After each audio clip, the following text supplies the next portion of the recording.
साधु की आज्ञा पाकर दूत कंचन नगर पहुंचा और वहां पर खोज और देखभाल कर लड़की के लिए सुयोग्य वाणी पुत्र को ले आया।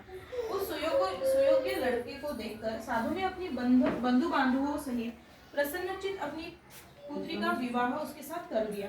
किंतु दुर्भाग्य से विवाह के समय भी वह व्रत को करना भूल गया। तब श्री भगवान क्रोधित हो गए और श्राप दिया कि तुम्हें दारुण दुख प्राप्त होगा।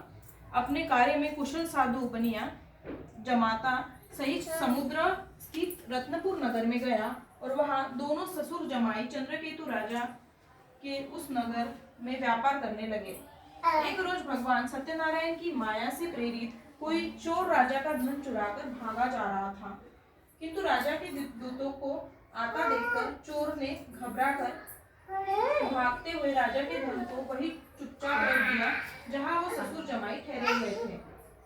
जब दूतों ने उस साधु वैश्य के पास राजा के धन को रखा देखा तो वो दोनों को बांध कर ले गए और राजा से बोले, यह दो चोर हम पकड़ लाए हैं।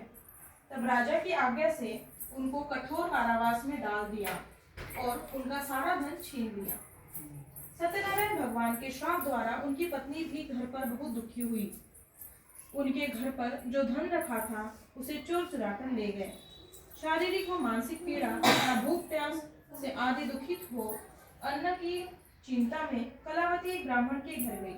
वहां उसने सत्यनारायण भगवान का व्रत देखा, फिर कथा सुनी तथा प्रसाद ग्रहण कर रात को घर आई। माता ने कलावती से कहा, हे पुत्री, अब तक कहाँ रही? कलावती बोली, हे माता, मैं एक ब्राह्मण के घर श्री सत्यनारायण भगवान का व्रत देखा है।